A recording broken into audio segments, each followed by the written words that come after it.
안녕하세요. 반갑습니다.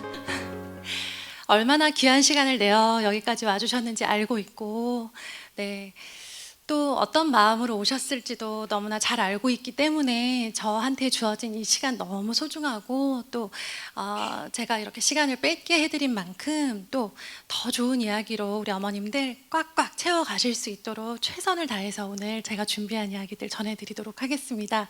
자, 우리 어머님들, 제가 질문 먼저 좀 해드리고 싶어요. 큰아이 학년이 제가 너무 궁금합니다. 자, 둘째는 안 되나요? 네, 안 돼요. 네. 둘째는 잊으세요. 셋째는 당연히 잊어야죠. 없는 애예요. 첫째는 다 있으시죠? 예.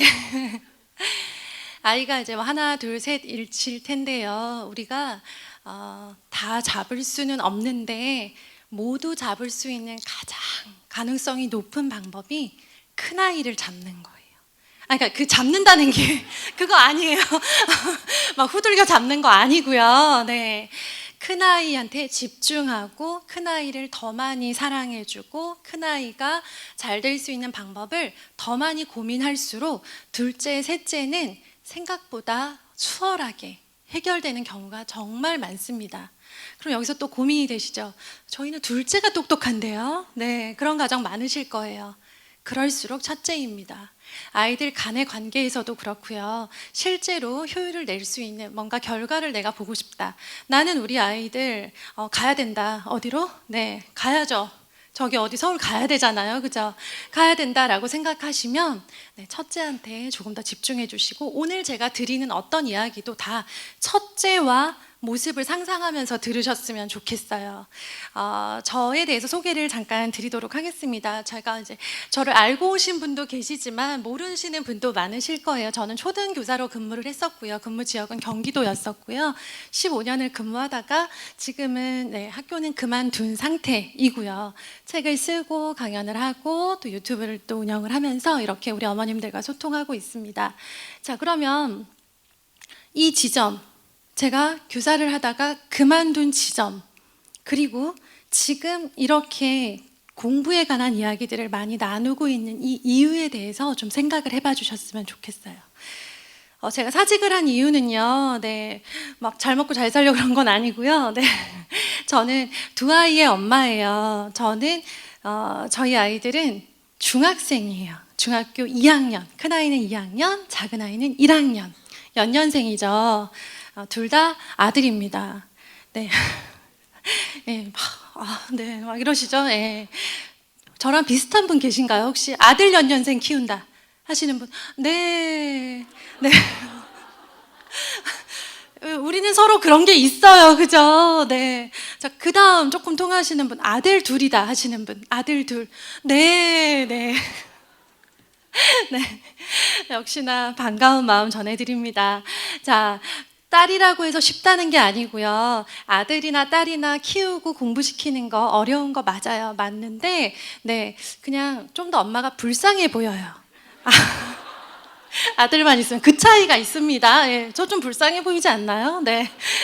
두 아이 중에 둘째가 저는 장애가 있어요. 그러니까 선천적 장애면 제가 덜 미안했을지 모르겠어요. 그래도 미안했을라나? 그죠? 네. 근데 후천적이고요. 제가 그렇게 만들었어요. 둘째가 태어났는데 발달이 늦더라고요. 늦을 수도 있죠. 또 아들이잖아요. 그래서 좀 지켜봤어요. 지켜본 시간 동안 아이가 지능이 손상이 됐어요.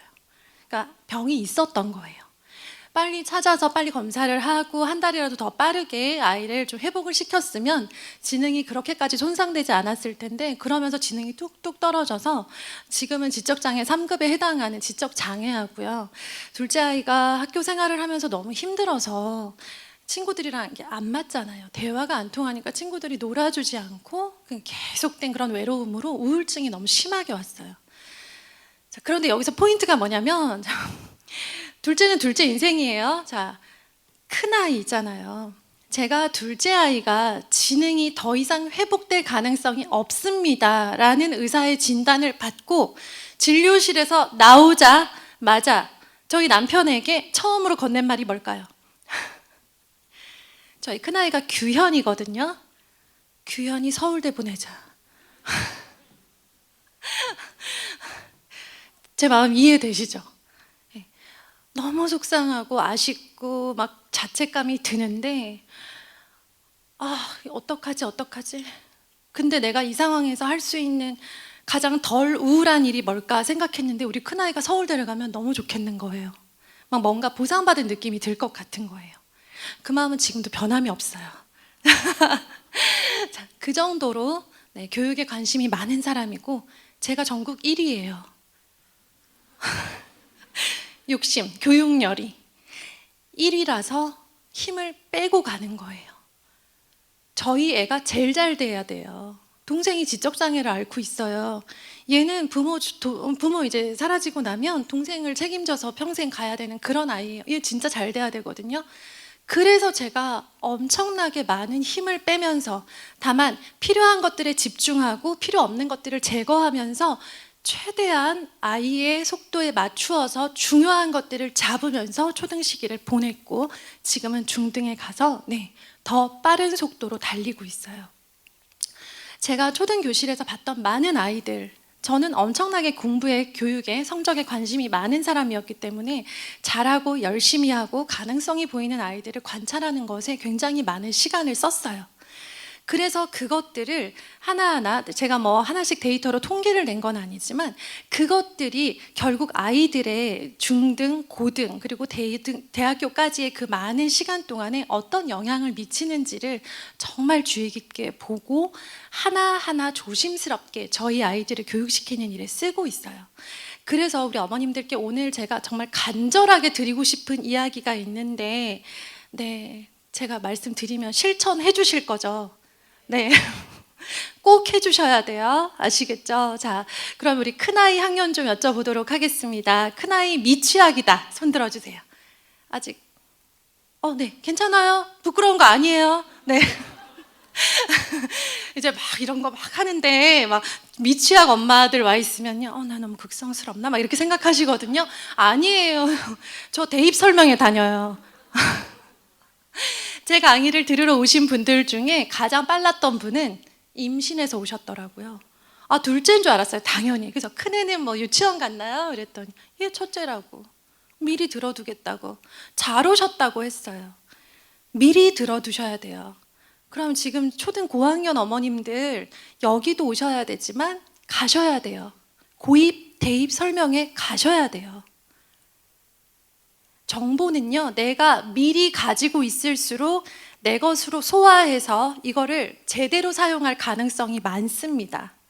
아시겠죠? 이런 설명회들이 안타깝게도 학교에서 주최하는 것보다는 학원에서 주최하는 일이 많기 때문에 학원에 가서 순수한 정보만을 가져오기보다는 자꾸 뭘 결제를 하고 오시는 경우가 있죠. 네. 그래서 카드를 두고 가셔야 돼요. 자, 아무것도 나는 결정하지 않으리다 라는 마음으로 순수하게 정보만 얻기 위해서 다니세요. 계속 발품을 팔아 다니시고요. 가서 좋아 보이는 거 있으면 조금 더 깊이 질문을 하시면서 좀 더 적극적으로 내 아이 교육에 들어오셨으면 좋겠어요. 자, 저는 이렇게 열심히 아이 교육에 관심 있으신 어머님들을 정말 좋아합니다. 정말. 사실 이제 또 포항에서도 많이 오셨죠? 되게 극성스러워 보이잖아요. 이런 거 막 다니면, 그죠? 자, 근데 전혀 부끄럽게 여기거나 내가 너무 극성스러운가 라고 생각하실 이유가 없습니다. 초등학교 선생님들이 가장 안타까워하는 게 뭔지 아세요? 초등 선생님들은 아이들이 뭐 잘하면 너무 정말 좋아요. 진짜 너무너무 예쁘거든요. 열심히 잘하려고 하면 정말 예뻐서 더 해주고 싶은데 문제는 교육에 관심 없는 부모님이 함께 계시는 경우, 어떻게 더 도와주고 싶어도 할 수가 없는 경우가 너무 많아서 안타까울 때가 굉장히 많습니다. 우리 어머님들 이렇게까지 시간 내셔서 오실 때는 공부 많이 시키시죠? 솔직히 공부 시키시죠? 네, 죄 아니에요. 저 엄청 시켜요. 네. 자, 공부를 시키는 것 자체가 잘못됐거나 그걸 부끄럽게 여기지 마시고요. 시키시되 제대로 시키세요. 잘 시킨다라는 거, 조금 시키는 게 잘 시키는 거 아니에요. 방향, 전략은 우리가 가지고 있어야 돼요. 애들은요, 선택권이 없어요.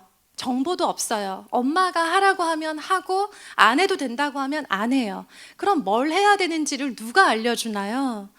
부모님밖에 없어요. 영어학원, 수학학원 동시에 보내보셨나요? 영어학원에서는 영어 못하면 대학 못 간다고 하고요. 수학학원 수학 못하면 대학 못 간다고 해요. 국어학원 또 가보세요.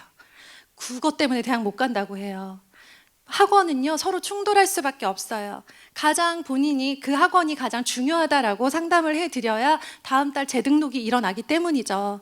자, 그걸 목적으로 하는 상담에서 거기에서 막 가장 중요하다고 하는 거 그렇다라고 그대로 따라가시면 안 되고요. 엄마가 중심을 잡은 상태에서 내가 지금 우리 아이 상태에서 무슨 과목의 중요성을 좀 더 높이고 무슨 과목은 적당히 해도 되고 무슨 과목은 조금 더 여유가 있어 하는 전략들은 엄마가 가지고 계셔야 된다 라는 거 꼭 기억을 하시고요. 전략을 짜기 위해서 엄마는 먼저 앞에 가 계셔야 돼요. 애들이 초등이면 엄마 중등에 가 계셔야 되고요. 초등 고학년, 중학생이면 당연히 고등, 대입에 가 계셔야 돼요. 간 상태에서 이렇게 보면서 아, 이건 별로 필요하지 않겠다, 중요하지 않겠다 하는 것들을 하나씩 하나씩 빼면서 중요한 것에 초집중을 해서 아이들을 키워가셨으면 좋겠습니다. 자, 그러면 초등 1학년 아이 키우고 계신 어머님 손 들어주세요. 초1, 우리 아이 초1이에요. 큰아이, 네, 반갑습니다. 2학년 손 들어주세요. 아, 네, 많으시네요. 네. 3학년 손 들어주세요. 3학년 걱정 많으시죠? 네. 4학년 손 들어주세요. 4학년도 많으시네요. 네, 4학년 또 걱정 많으시잖아요. 벌써 5학년인데 막 이런 생각 드시죠? 네. 5학년 어머니 손 들어주세요. 네, 5학년 대사 있죠? 벌써 6학년인데, 그죠? 네. 자, 그럼 6학년 손 들어볼까요? 자, 6학년의 대사는 뭘까요? 벌써 중학생인데, 그죠? 자, 큰아이 중학생이다. 손 들어주세요. 네, 중학생. 반갑습니다. 고등학생 있나요? 큰아이 고등학생. 네, 있으세요. 뭐 이렇게 부끄러워 마세요, 어머니. 네.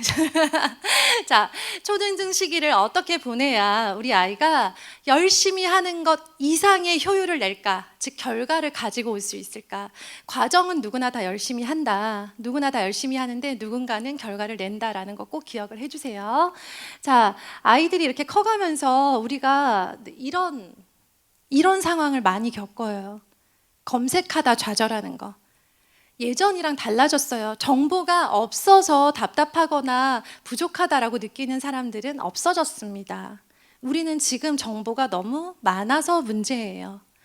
우리 어머님들 저를 알고 오셨을 때는 아마 유튜브를 보시거나 책을 보셨을 텐데요.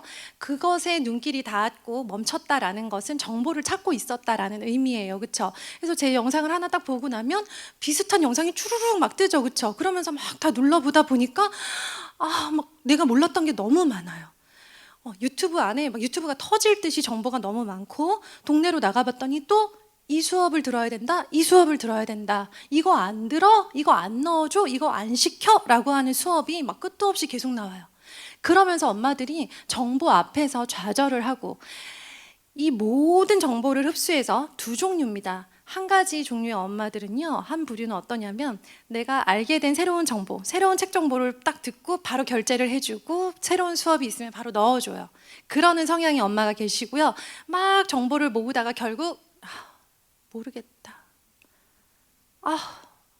몰라. 하면서 그냥 이제 보내던 학원 계속 보내고, 네, 하던 대로 그냥 두고. 문제집, 더 풀어. 맨날 더 풀으라고 하죠. 그죠? 네. 그리고, 아이가 열심히 했는데 좀 더 꼼꼼하게 점검해서 다 맞으라고 아이들을 강요하죠. 왜 그런지 아세요? 우리가 왜 이렇게 하는지 아세요? 친엄마라서. 진짜예요. 저 여쭤볼게요. 그 아이들 공부시키면서 혹시 볼펜 던져본 적 있으신가요? 손 들어주세요. 자, 던져봤다. 여기, 자, 손 드신 분 다 친엄마. 네. 문제집 찢어봤다. 손 드세요. 자, 우리 친엄마들 또 손 드시네요. 네. 던져봤고 찢어봤으면, 네, 친엄마 맞습니다.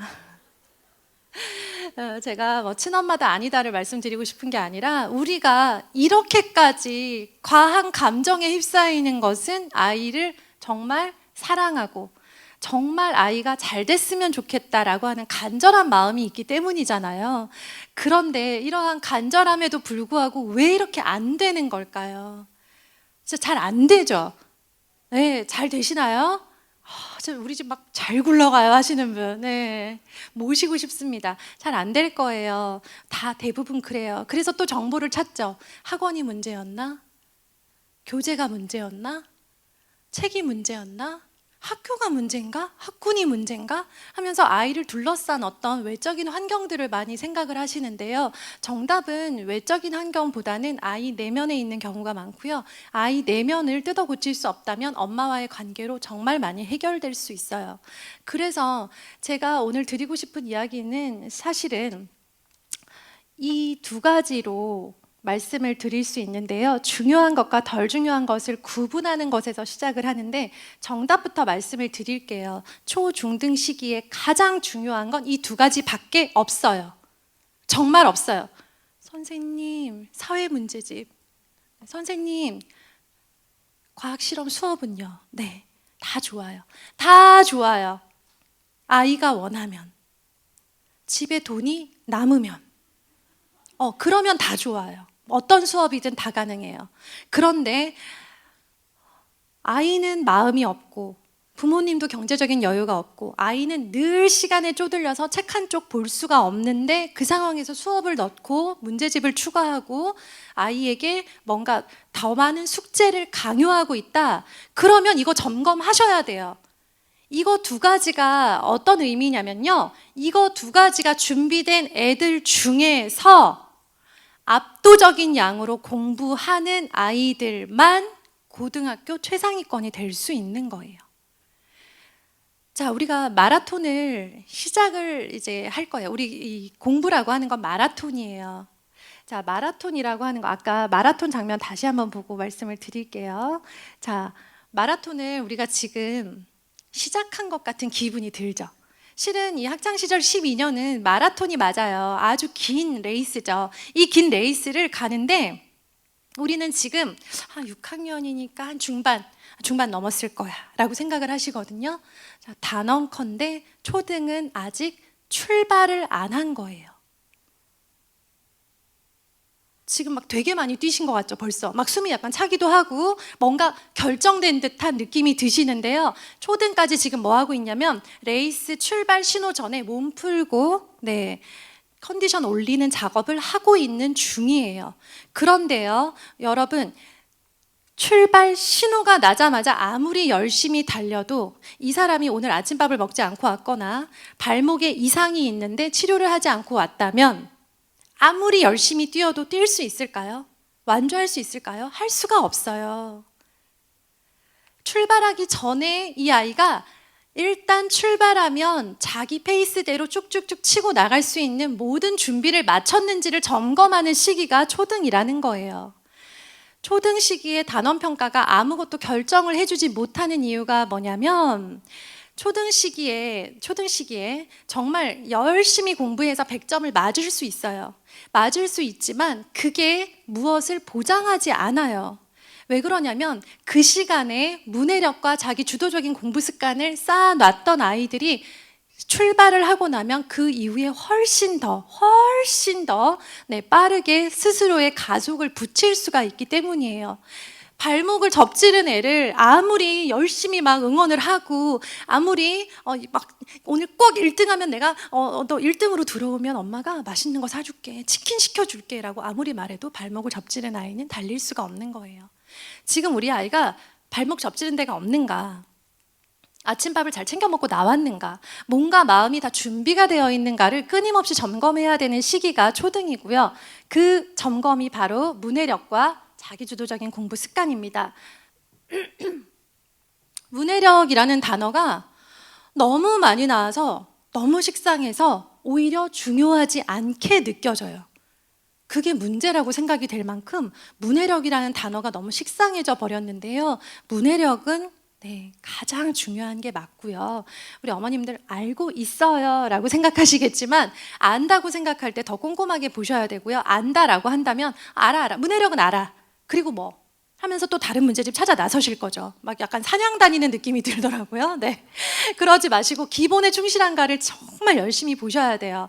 문해력 향상은 정말 필수일까요? 자, 어떤 문제가 생기냐면 문해력이 준비되지 않은 채 중학교라고 하는, 즉 출발 레이스를 시작을 하잖아요. 그러면 이런 일이 생겨요. 중학교 교과서는요, 교과서 안에 어려운 어휘들, 네, 그런 배경 지식이 포함되어 있는 어휘들이 포함된 문장이 쭉 나열이 돼서 최소한 5, 6, 많게는 8, 9개의 문장이 한 문단을 이루어 버려요.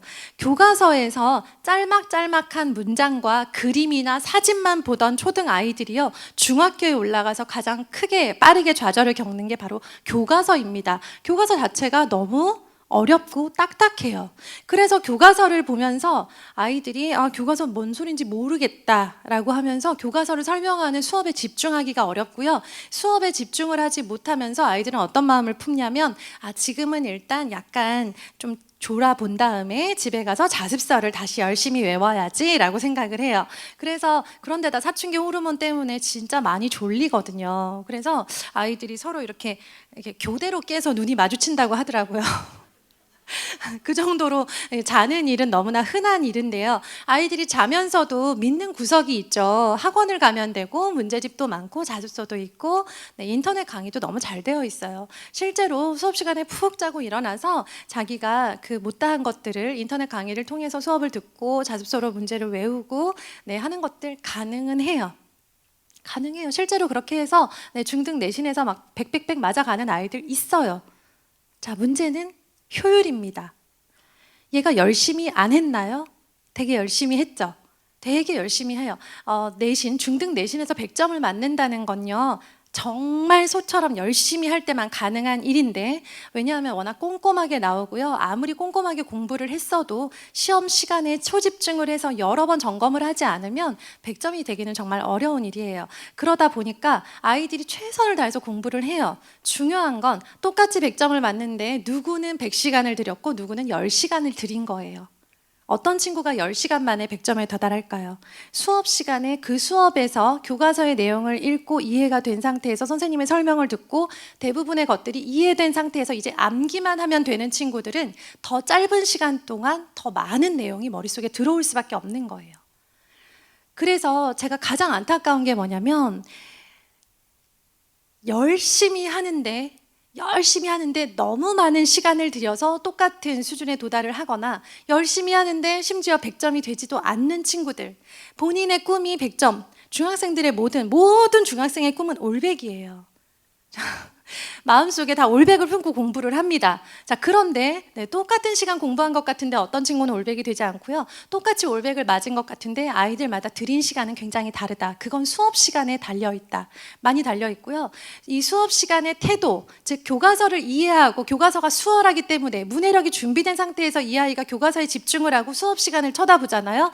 자, 그러면 선생님들의 눈빛이 달라요. 이 아이가 내 말을 듣고 있구나라고 생각되는 한 2명 정도만 쳐다보십니다.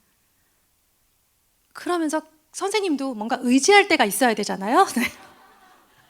다 고개 숙이고 이렇게 푹 자고 있는데 나도 어딘가 눈을 마주치고 내 말을 들어주는 사람을 찾게 마련이에요. 자, 반에는 그런 친구들이 많지 않아요. 거꾸로 말할까요? 그렇게만 해도 굉장히 유리한 고지를 점하고 있다라는 의미예요. 얘네들이 그 상태에서 고3까지 갑니다. 중학교 때 엎드려 있던 애들이 고등학교 때 갑자기 일어나지 않아요. 그냥 그게 굳어진 거예요. 수업 시간에 일단 피로를 풀고 이제 끝나고 나서 뭔가 해결을 해보자. 시험이 다가올 때 벼락치기로 해결을 해보자.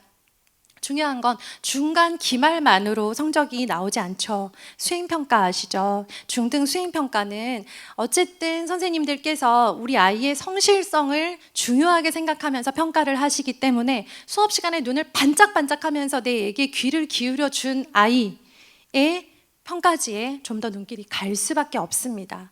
사람이기 때문에 어쩔 수 없다, 당연한 거다라고 생각을 해주시고요. 자, 그 수행평가가 어떤 유형이냐면 그냥 대부분 이래요. 중학교 1학년부터 시작해서 고등학교 3학년까지 문제를 읽고 혹은 지문을 읽고 답을 서술하시오. 읽는 능력과 쓰는 능력을 동시에 요구하고 있어요. 자, 읽혀줘야 되고요. 쓸 수 있어야 돼요. 그냥 쓰는 거 아니고요. 알고 있는 거를 나의 생각을 논리적으로 정리해서 표현하는 거예요. 지금 이 얘기를 들으면 갑자기 막 우리 아이가 요새 글쓰기를 안 하는데 너무 짜증이 나시죠? 막 불안감이 막 스물스물 올라오면서 제 강의를 잘못 들으시면 어떻게 되냐면 제 강의 잘못 듣고 집에 가시는 분들이 제가 가장 좀 자괴감에 빠진다고 해야 되나요? 집에 가시면서 자꾸 막 공책 사시고 문제집 사시고 그러니까 들으면서 그냥 불안만 하신 거예요. 불안해지면서 뭘 뭐 더 시켜야 되지?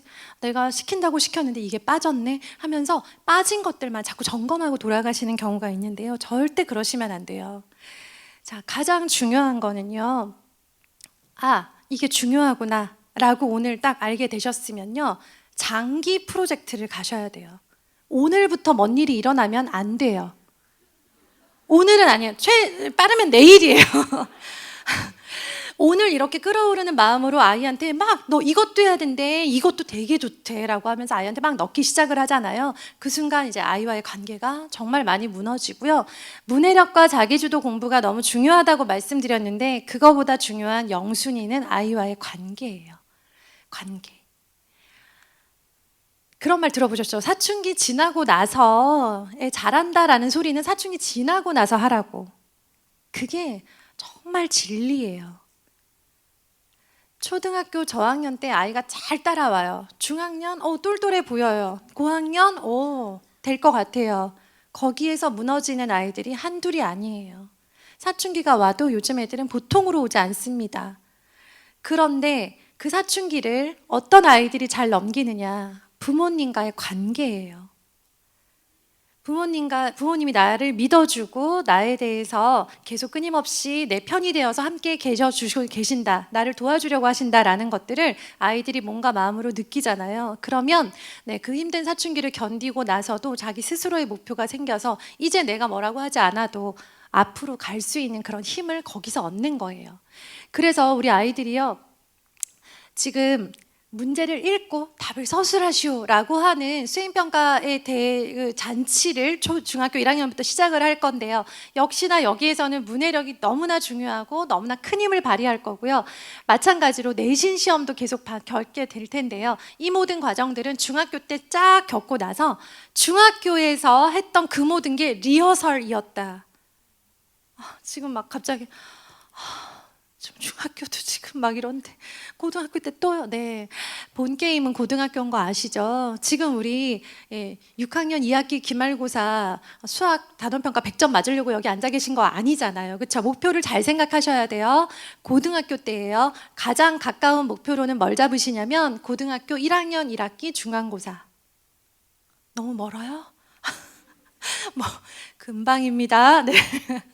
자, 그때를 생각하고 지금부터 완전히 장기적으로 달린다라는 마음으로 그걸 생각하셔야 돼요. 우리 A4 용지 한 장 보면요, 두께를 측정할 수 없을 정도로 얇죠. 근데 걔가 모이면 한 권이 되죠. 한 권이 모이면 한 박스가 되죠. 지금 오늘 내가 보낸 하루는 겨우 A4 용지 한 장이에요. 그런데 이게 매일 쌓이는 애들은 한 권이 되고 한 박스가 되는 거고요. 이게 별것 아닌 것처럼 보여서 쌓지 않는 아이들은 고등학교에 올라가서 더 이상 동력이 없는 거예요. 밀고 나갈 수가 없어요. 자, 내신 시험의 가장 큰 유형은 시간이 제한이 되어 있고요. 제시된 지문을 읽고 제시된 시간 안에 정확하게 파악해서 답을 정확하게 쓰라라고 하는 거예요. 역시나 문해력이 굉장히 관건이고요. 마지막, 지금 이제 오신 분들 저거 맞죠? 수능 1등급 저기 생각하고 오신 거 맞죠? 네. 자, 최상위권 100점 수능 1등급 이것들에 대해서 제가 언급을 드리는 이유가 뭐냐면 아이가 그런 거 있죠. 우리 애는 그 정도는 아니에요 하시는 분들 계시죠? 딱 봤는데 애가 뭐 그 정도는 아니고요. 저도 그 정도 욕심은 아니에요. 괜찮아요. 다 괜찮은데요.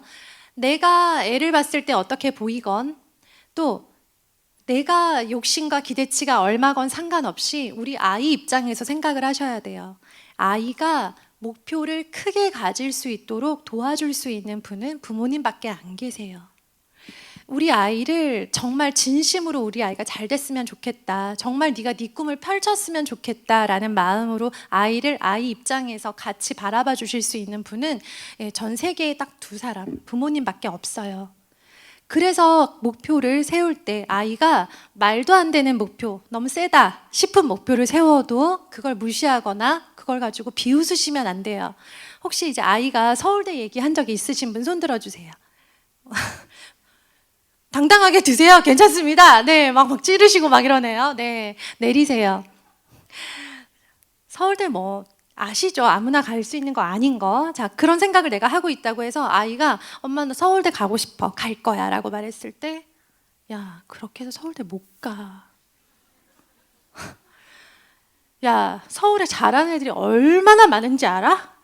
하면서 내 마음속에 있는 그 생각들, 조금 부정적인 생각들을 아이한테 표현을 하는 경우가 있는데요. 왜 하시는 거예요? 그 말 왜 하시는 거예요? 정말 서울대 못 가길 바라시는 거예요? 아니잖아요. 목표는 무조건 크게 가져야 돼요. 애가 자꾸 저기 연세대 간다 그러면은 아니라고, 너는 더 큰 꿈도 가질 수 있다고 말해주세요. 서울대를 가야 행복해서가 아니고요. 지금 얘가 꿈을 키워가는 시기이기 때문이에요. 이 꿈을 같이 칭찬해주고 격려해주고 같이 키워갈 수 있는 사람은 부모님밖에 없다는 거예요. 얘가 그래 반에서 한 20등을 하는데 꿈이 서울대예요. 이 말을 서울대 가고 싶다는 생각을 학교 가서 말할 수 있을까요? 자기도 뻔히 상황이 보이는데 왜 안 보여요?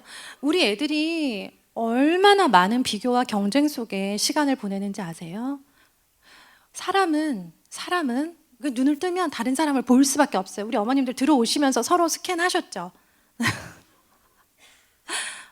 저 코트 색깔 괜찮네? 라는 생각 하셨죠? 이게 본능이에요. 그죠? 자, 아이들이 학교를 가잖아요. 책가방을 풀고 앉아서 하루 종일 수업을 들으면서 선생님만 보지 않아요. 그런 아이는 없어요. 선생님 뭐 관심 없죠. 친구들을 계속 봐요. 누가 시킨 것도 아니에요. 그런데 나 말고, 나도 열심히 했는데 나 말고 칭찬받고 나 말고 잘하는 아이들이 계속 있어요. 어떤 한 아이가 전 과목을 다 잘한다는 게 아니라 어떤 애는 수학을 잘해서 칭찬을 받고 어떤 애는 발표를 잘해서 칭찬을 받아요. 그 모습을 보는 거예요. 보면서 아이가 어떤 생각을 할까요? 나도 잘하고 싶다 라는 마음이 되게 커요. 그래서 아이가 마음속에 꿈을 가지죠. 나도 단원평가 수학 100점 맞아서 선생님한테 칭찬받고 싶은데. 그런 마음을 가지고 집에 와요. 어떤 얘기를 하죠? 엄마 나도 이번 단원평가 100점 맞을 거야. 야, 그럼 문제집을 5쪽은 풀었어야지. 100점 맞고 싶다면서 2쪽 풀고 앉았냐? 그럼 얘가 그 꿈을 더 말할 수 있을까요? 절대 말 안 하죠. 얘도 머리가 있고 생각이 있는데. 얘가 정말 100점 못 맞길 바라시는 거예요? 아니잖아요. 그 누구보다 같이 원하고 응원하시는 거잖아요. 그러면 얘가 그런 꿈을 가진 것 자체를 정말 귀하게 여겨주시고 그러기 위해서 어떻게 가야 할까? 이번 시험은 보나마나 100점을 못 맞을 것 같아요. 근데 다음 기회가 와요. 중요한 거, 초등 때 100점 맞고 고등학교 가서 막 7등급, 8등급 나오는 거 바라시는 거 아니시잖아요. 지금 아이의 수준 알고, 지금 아이의 상태 알고, 아이가 꿈만 크다는 거 알아요. 아는 상태에서 어떻게 스텝을 밟아가야 결국 좀 더 자기의 꿈에 가까워질까를 진지하게 정말 애정을 듬뿍 담아서 고민을 같이 해주셔야죠. 결코 부정적인 언어는 아이한테 아예 입 밖으로 내지 마세요. 어머님들 그런 뭐 이렇게 무시하거나 좀 비웃거나 조롱하는 듯한 말을 하신 날에는 저녁을 굶으세요. 진짜 그 정도로 좀 강한 의지가 필요해요. 생각보다 우리 아이가 되게 잘 컸으면 좋겠다라고 생각하면서 아무런 거리낌 없이 아이의 어떤 그런 성취나 아이의 말들, 꿈을 가볍게 여기시는 분들이 너무 많은데요. 그것들이 되어 있지 않으면 얘가 지금 100점을 맞든 200점을 맞든 고등학교까지 달릴 힘이 부족하다라고 생각을 해주시면 되겠습니다. 자, 우리의 목표인 수능 1등급으로 가볼게요. 일단 목표는 수능 준비를 한다면 목표는 1등급이에요. 1등급을 못 맞으면 죽어 국어가 아니고요. 1등급을 목표로 가는데 무엇이 유리한지를 알고 가라는 거예요. 수능 시험은요, 지식을 물어보는 시험이 아니에요. 출제위원들이 출제 방향을 이미 알려주고 있어요. 수능 시험은 읽기 능력 테스트예요. 읽고 이해했는지를 묻는 시험이라고요. 아니, 뭐 읽고 이해를 못해요? 한국말인데 왜 못해요? 못해요. 왜? 이해 못하라고 엄청 어려운 지문을 가지고 오거든요. 수능 출제위원들의 목표는 뭘까요? 우리 아이들이 1등급 맞는 거? 그건 내 바람이죠. 우리의 1등급 맞는 건 나만 기뻐해요. 그죠? 옆집에서 기뻐할까요? 절대 아니죠. 그죠? 나만 좋아하는 그건 목표고요. 수능 출제위원들의 목표는 딱 하나, 변별력이에요. 정말 본인들이 의도했던 대로 아이들이 차근차근 체에 거르듯이 걸러지기를 원해요. 그래서 까다로운 지문들을 최대한 구해다가 문제를 만드는 거예요. 까다롭기 때문에 우리가 무엇을 해야 될까요? 자, 까다롭기 때문에 미리미리 거기 나올 만한 지식들을 암기를 하면 되겠다. 문제집을 많이 풀면 되겠다. 문제집 많이 풀어야 돼요. 언제? 고3 때. 고3 때는 눈만 뜨면 열심히 풀어야 돼요. 수능 문제와 가장 유사한 문제들을 가지고 열심히 풀어야 되는데, 안타깝게도 문해력과 자기 주도적인 공부 습관이 되어 있는 아이들이 고3 때 문제풀이 훈련을 통해서 수능 1등급에 가까이 가는 그 전략을 취해야 되는데, 너무 안타깝게도 바뀌었어요. 초3 때 문제를 제일 많이 푸는 것 같아요. 문제 풀 때가 아니에요.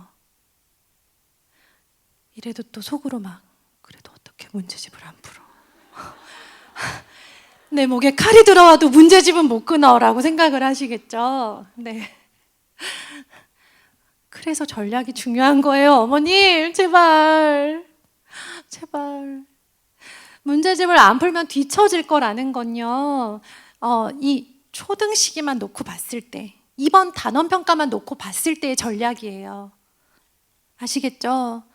이번 단원평가로 인생이 결정되지 않는데 이번 단원평가에 목숨을 걸고 문제집을 막 3권씩 풀어요. 100점이 나와요. 그러느라 문해력을 놓치고 자기 주도적인 공부를 할 기회를 못 잡은 아이들이 계속 풀던 문제집, 고수준의 문제, 기본 문제 정도만 풀다가 수능에서 한 70점 맞습니다. 얘가 공부를 안 했나요? 제가 제일 안타까운 게 그거예요. 열심히 했으면 잘 나와야죠. 열심히 했는데 잘 안 나오는 거예요. 그 원인을 잘 보셔야 돼요. 아시겠죠? 그래서 문해력을 생각보다 지금 생각하시는 것보다 10배 정도 중요하다라고 생각을 하시면 좋아요. 수능 전 과목에 다 해당되는 이야기입니다. 초등 시기 내내 문해력을 막 있는 대로 끌어올리세요. 얘가 이런 문장도 이해를 해? 라는 정도의 문장까지도 아이가 읽을 수 있는 기회를 주셔야 되고요. 그렇게까지 읽으려면 뭘 해야 될까요? 막 읽으라고 막 자를 두드리면 될까요? 열심히 읽으라고? 네. 아이가 읽을 거리에 눈과 마음이 갈 수 있도록 몸과 마음에 여유를 주셔야 돼요. 시간의 여유. 우리 어머님들 가장 불안할 때가 언제인지 아세요? 애가 아무것도 안 하고 있을 때. 소파에 멀뚱멀뚱 앉아있는 시간이 5분 이상 지속되면 엄마들이 굉장한 불안감에 휩싸입니다. 적었다. 공부량이 너무 적었다. 문제집 개수가 너무 부족했다. 아, 뭔가 잘못됐다 라고 느끼시는데요. 빈둥빈둥 뒹굴다가 너무 심심해서 책을 잡아서 읽으면서 자기 스스로 재미있는 책을 발견하고 결국 그거 덕분에 문해력을 올려가는 그 경험이 초등 때 없었던 아이들은요, 아무리 열심히 문제를 풀어도 심화 문제를 못 풀어요. 이렇게까지 오셔가지고 할 때는 우리 겨우 뭐 4등급, 5등급 맞으려고 이러고 있는 거 아니잖아요. 그쵸? 자, 정말 우리 아이가 꿈이 있고 그 꿈에 가까이 가려면요, 결국 기본 문제만 풀어서는 안 돼요. 심화된 문제를, 최상의 문제를 풀 수 있어야 되는데 그 비결이 바로 초등 시기에 정말 탄탄하게 있는 대로 끌어올려 놓은 문해력이라는 거예요. 그래서 우리 어머님들 지금 글쎄 제가 막 한 분씩 막 이렇게 서명 받고 싶기까지 한대요. 빼셔야 돼요. 뭘 빼요? 문제집. 빼셨으면 좋겠어요. 다 빼라는 거 아니에요. 확신 없는 문제집 꼭 필요한지 모르겠는데 그래도 안 하면 내가 불안해서 일단 넣었던 문제집은요 빼셔도 돼요. 어떤 문제집 생각나는 거 있으신가요 지금? 그거는 뺄까? 그럼 이제 머릿속에 한 5건이 왔다 갔다 하면서 이거 못 빼. 이것도 안 돼. 라고 하면서 불안한 마음 드시는 거 이해해요. 이해하는데 지금 아이가 무엇에 더 시간을 많이 써야 되는지를 오늘 꼭 다짐하고 가셨으면 좋겠습니다. 자, 그러면 문해력이 준비된 아이가 자기 주도 공부 습관을 어떻게 경험하고 그게 어떻게 최상위권으로 연결이 되는지 말씀을 드릴게요. 자, 자기 주도 공부는 이제 물론 시도할 수 있는 그런 점검해 보는 거는 이따가 할 거고요. 자기 주도 공부를 하는 아이가 최상위권이 될 수밖에 없는 그 원리를 설명을 드릴게요. 고등학생이 되면 이제 아이들이 완전히 자기 공부의 주인이 자기가 되어야 돼요. 그러니까 내가 어떤 부분에 강하고 어떤 부분에 공부 분량이 부족하고 어떤 부분을 더 열심히 해야 되고 어떤 부분을 한 번 더 반복해야 되는지를 본인이 파악하고 있어야 돼요.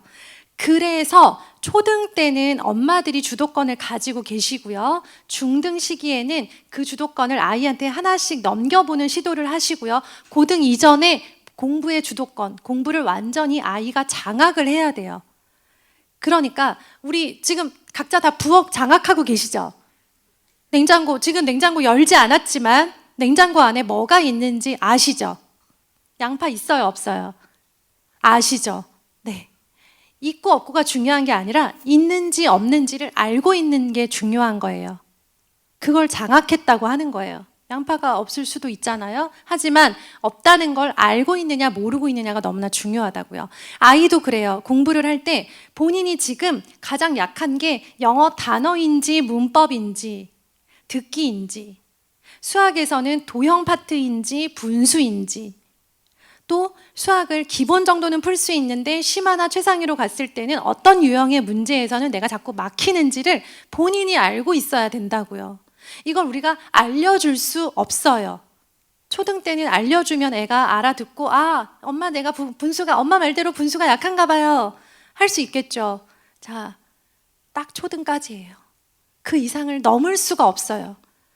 그래서 초등 때 자기 주도적인 공부를 경험해 보는 게 너무 중요하고 이거를 알고 파악하고 있는 아이들은요. 정해진 시간 동안 훨씬 더 효율적으로 자기 공부를 계획을 해갑니다. 중간고사가 다가와요. 수능이 다가와요. 다가올 때 하루가밖에 안 남았어요. 그럼 남은 하루 동안 무엇을 더 반복해서 봐야지만 내가 부족한 부분을 가장 효율적으로 메울 수 있는지를 본인이 알고 있어야 된다는 거예요.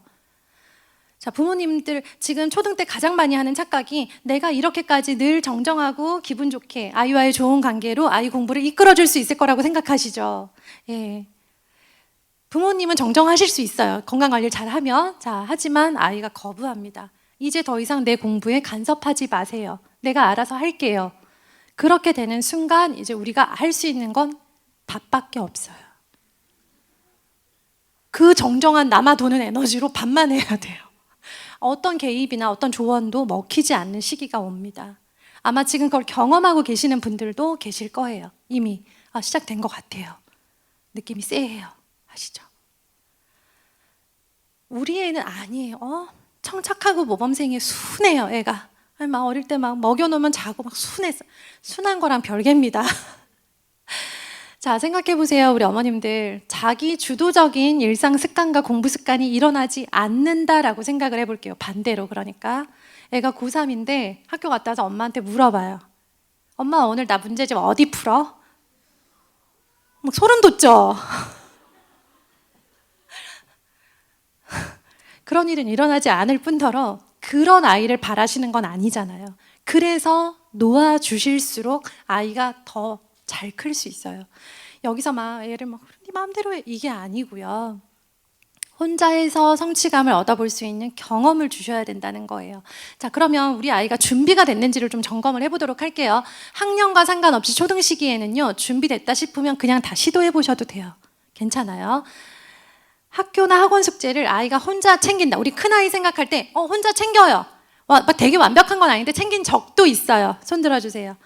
챙긴 적도 있죠. 적도 있어요. 네, 내리세요. 아마 이제까지 한 번 정도는 있었을 수 있어요. 그렇죠? 자, 아이가 이렇게 혼자 못 챙기던 아이가 혼자 챙겨요. 그럼 우리 뭐라고 하죠? 뭐 그래, 잘했네. 또 하는 말 있죠. 진작 좀 하지. 아이가 되게 열심히, 굉장히 열심히 자기 나름은 끙끙대면서 이렇게 이제 해야지, 나도 많이 컸으니까 이렇게 또 이렇게 하면 많이 엄마가 칭찬해 주실 거야 라고 생각하고 흔쾌히 자기가 한 것들을 짜잔 하고 보여주셨는데 그래, 진작 좀 하면 얼마나 좋아 하면서 아이를 그걸 가지고 늦었다라는 내색을 하시는 경우가 있어요. 안타까움은 알아요. 아는데 자, 그냥 모든 걸 다 우리는 밥상에서 해답을 찾을 수가 있어요. 내가 정말 열심히 노력해서 처음으로 소갈비를 딱 부들부들하게 만들어냈어요. 그럼 이제 그걸 딱 받고 너무 맛있어요. 먹으면서 남편이 진작 좀 하지 그랬어. 네, 소름이 확 돋죠. 아이에게 어떤 말씀을 하실 때는요, 내가 저 말을 들어도 괜찮은 말인가? 라고 생각하고 말하세요. 저 말을 누가 나한테 한다면, 이 말을 누가 나한테 한다면 나 이 말 듣고 괜찮나? 속상하지 않을까? 생각하고 말씀하셔야 돼요. 아이들은 더 섬세하고 더 여리잖아요. 그리고 아이들은 부모님을 더 절대적인 존재로 생각하잖아요. 말 한마디 한마디에 굉장히 큰 영향을 받잖아요. 아시죠?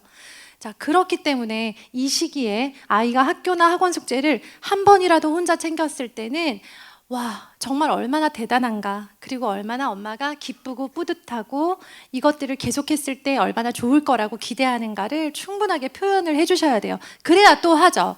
자, 그럼 선생님, 저기 숙제 혼자 하는 거랑 자기주도랑 무슨 상관? 숙제를 혼자 해본 아이들이 그 성취감으로 이제 공부도 혼자 하게 되고요. 공부를 한 과목을 혼자 해본 아이들이 2과목, 3과목을 하고요. 결국 그 모든 과목을 스스로 자기가 계획하고 실천하기 시작하는 것. 그게 다름 아닌 자기주도 공부예요. 자기주도 공부는 자, 이제 너도 6학년 2학기니까 오늘부터 자기주도 시작. 이렇게 한다고 시작되지 않아요. 결코 시작될 수 없어요. 왜냐? 뭔 줄 알아야, 해봤어야 하죠. 연습을 해봐야 실전을 할 수가 있는데 우리 세대에는, 우리 어렸을 때는요, 자기주도고 뭐고 없어요. 선생님이 그냥 남아서 공부하라 그러면 하고 막 졸다가도 그 시간 때우고 집에 가고 문제집 그냥 풀어야 되니까 풀고, 자기주도라는 개념이 없었기 때문에 우리는 경험해보지 못했고 배운 적도 없어요. 그래서 아이한테 주도권을 주면 큰일 난다고 생각을 해요. 지금 가장 불안하신 게 뭐죠? 자기 주도권, 결정권, 선택권을 줬다가 공부 적게 할까 봐. 그죠? 공부 적게 해서 레벨 떨어질까 봐 되게 불안하시죠? 자, 그런데요, 지금 레벨을 막 올려가는 거 너무 좋아요. 좋은데 그게 본격적인 레이스가 시작되는 중등 이후에도 계속 지속될 수 있느냐를 계속 고민을 하셔야 돼요. 자, 그 다음에 어떤 과목은 혼자 시작하기도 해요. 그러니까 그런 거죠. 엄마, 내가 오늘 연산 문제집 풀게 하면서 이렇게 시작하는 경우 있죠. 구경해 보신 적 있으신 분? 봤다. 우리 애가 한 번이라도요. 네, 한 번이라도. 자, 내리세요. 지금 이제 2번 연속 손을 못 드신 어머님들이 기분이 안 좋으세요. 엄마가 지금 바빠서 이거 펴자고 같이 공부 시작하자고 말 못했는데 먼저 이렇게 시작을 해줘서 너무 고맙고 엄청 많이 기특해. 많이 잘한 것 같아. 라고, 이것은 드라마에 나오는 대사인가? 라고 생각이 되시죠? 어떻게 저런 대사를 낯간지럽게 할 수가 있어? 라고 생각되는 그 대사를 하셔야 돼요. 어떤 애들은 이런 드라마 같은 대사를 집에서 계속 받고 자라고요. 어떤 애들은 한 번도 못 받고 자라요. 돈 드나요? 공짜예요, 어머님들. 우리 애가 나가서 칭찬받았으면 좋겠다 생각하시면요, 나가서 받았으면 좋겠는 그 모든 칭찬을 일단 집에서 하셔야 돼요. 그래야 그게 아이의 행동을 변화시키고 그게 나가서 자연스럽게 많은 사람의 사랑을 받고 칭찬을 받을 수 있는 씨앗이 되는 거예요. 정말 안타깝게도 상담 주간 되잖아요. 상담 주간에 이제 저도 그 현직에 있을 때 어머님들이 막 오셔가지고 막 애 욕을 막 랩으로 하세요. 일단 들어올 때부터 기분이 좀 안 좋아 보였어요. 뭔가 약간 전투적인 분위기가 느껴졌고, 애가 너무 문제가 많아서 이것도 탐탁지 않고 저것도 탐탁지 않아서 진짜 선생님이 막 랩을 하시더니, 근데 선생님 저희 아이 칭찬 많이 해주세요. 마지막 멘트가 항상 이거예요. 저는 차마 못하겠지만 선생님은 해주셔야 돼요 라고 하는 부탁인데요. 네, 엄마가 욕을 했으니까 저도 욕을 할게요, 이게 아니고요. 그렇게 불만이 많은 어머님이 집에서 칭찬을 얼마나 해주고 계실까에 대해서는 의문이더라고요. 아이가 가진 거, 현재까지 가진 걸 보셔야 돼요. 그래야 그 다음 스텝이 보이고 여기서 가든지 말든지예요. 가진 걸 못 보잖아요. 지금 부족한 거 엄청 많이 보이죠. 지금 옆집들 난리 났죠. 그 옆반에 누구 막 거의 연예인급이잖아요. 잘하는 애 아시죠? 그 학년에 잘하는 어떤 아이는 그 학년 엄마들의 연예인이에요. 모이면 계속 걔 얘기하잖아요. 자, 그 아이 그만하세요. 네. 그 아이 그래서 어쩌시려고요? 부러운 건 알겠는데 그 아이에 대해서 더 묵상을 한들 뭐가 달라지나요? 내 아이가 가진 게 무엇이고 강점이 무엇인지를, 그리고 내 아이의 속도는 어느 정도 되는지를 정말 유심히 살피셔야 돼요. 그 다음에 어떤 과목들은 시작해놓고 끝을 맺는 경우가 아주 가끔 있어요. 본 적 있다. 이런 진기한 장면 본 적 있다. 네. 내리세요. 우리 중등 어머님들 보신 적 없으신 거예요? 네. 자, 아이가 자기 혼자 막 연산을 풀겠다고 하더니 엄마 다 했어! 라고 하면서 다 한 결과물을 들고 올 때가 있어요. 일기를 막 쓰겠다고 해요. 지가 갑자기 쓰겠다고 하더니 다 썼어! 라고 들고 와요. 그러면 아이는 어떤 마음일까요? 진짜 내가 최초로 내가 진짜 처음부터 끝까지 다 썼는데 이걸 우리 엄마가 얼마나 기뻐하실까? 얼마나 칭찬해 주실까? 라는 마음으로 왔는데, 네, 엄마 준비되셨죠? 빨간 펜. 여기 띄어쓰기 쌍기역이라고 했잖아. 뭐 학습지 하세요? 학습지 선생님들이세요? 우리는 아니에요. 그렇게 되시면 안 돼요. 우리가 첨삭해주는 사람이 아니에요. 첨삭해주는 게 직업인 사람은 오셔서 첨삭을 해주시는 게 맞죠. 근데 우리가 아이가 처음에 시작을 해서 끝까지 해가지고 왔는데 그걸 잘했다고 성취감을 북돋아 줄 수 있는 사람은 우리밖에 없다고요. 학습지 선생님은 그 시간에 그거 가지고 칭찬하고 이러면은 엄마한테 잘리죠, 그죠? 첨삭을 해주고 가셔야 돼요. 그분과 우린 달라요. 그걸 알아줄 수 있는 사람이 되어야 되는데 우리 어머님들이 나쁜 사람은 아니에요. 그죠? 좀 이제 뭔가 나를 반성하게 되면서 내가 이게 나쁜 엄마였나? 막 이런 생각 하시잖아요. 자, 우리가 아이가 해온 것을 보면 다 맞았는데 이제 2개 틀렸어요. 수학 2개 틀리고 글쓰기 해왔는데 글씨가 별로예요. 자, 그랬을 때 우리에게 부정적인 피드백이 나가는 이유는 우리의 잘못이 아니고 뇌의 탓이에요. 뇌의 본능이에요. 본성. 부정적인 것에 먼저 반응해요. 그래서 동그라미보다 틀린 거가 바로 눈에 들어오고요. 그 많은 글자들 중에 100글자를 썼으면 1-2개 틀렸는데 1-2개가 귀신같이 막 매지가이처럼 떠올라요. 그러면서 그거 먼저 나오게 되죠. 이때 허벅지를 찌르셔야 돼요. 이때 참는 엄마와 참지 못하는 엄마가 있다 생각을 하셔야 돼요. 왜냐? 우리의 목표는 뭐냐면 지금 얘를 완벽하게 만드는 게 목표가 아니라 얘가 더하게 만드는 게 목표예요. 흔쾌히 더하게 만들면 성공이에요. 그게 몇 점이건 몇 줄을 썼건 맞춤법이 완벽하건 아니건 상관없어요. 그래서 아무리 오늘 완벽하게 잘했고 엄마의 피드백도 완벽했어요. 막 맞춤법을 국어 대사전 저리 가라 막 완벽하게 첨삭을 해줬다 하더라도 얘가 더하지 않으면 실패한 거예요. 나도 막 피곤해가지고 막 대충 점수 채점도 못 매겨주고 잘 못했는데 그냥 어떻게든 잘했다 해가지고 얘가 또 한 번 하게 만들면 잘하신 거예요. 그게 우리의 목표예요. 그럴 때 로봇처럼 엄마가 무서워서 또 하는 게 아니라 엄마 무서우면 또 하죠, 그죠? 해보셨잖아요. 왜 전 아닌데요 막 이런 표정 지으시는데 무섭게 하면 애들이 또 해요. 무섭게 또 하게 하는 방법이 있고요. 흔쾌히 나 이거 잘하지는 못하는데 꽤 괜찮은 것 같아, 잘할 수 있을 것 같아 라는 마음으로 또 하게 만드는 건 엄마의 피드백이다 라는 거 꼭 기억을 하시고요. 그 다음에 4번째 거 알아서 하겠어요 가 아니죠. 자, 이거 느낌 아시죠? 알아서 하겠다라고 하는 거. 자, 알아서 할게 들어보신 분 손 들어보세요. 내가 알아서 할게 이거 있잖아요. 네, 뭔가 글자로 읽었을 땐 기분이 안 나쁜데 들으면 기분 나쁜 그 억양 있죠? 엄마 제가 알아서 하겠습니다. 이거 아닌 거 아시죠? 알아서 할게. 할 때요. 고맙게 생각하셔야 돼요. 진짜 너무 밉죠? 또 이제 그렇잖아요. 알아서 한다 하시면 알아서 제대로 하든가. 뭐 이런 생각 드시죠? 알아서 한다라고 큰 소리만 쳐놓고 결과물이 부실하니까 우리는 그 경험이 있기 때문에 알아서 한다고 할 때 절대 알아서 하게 두지 않고 어떻게든 개입을 해서 좀 더 잘하게 만들죠.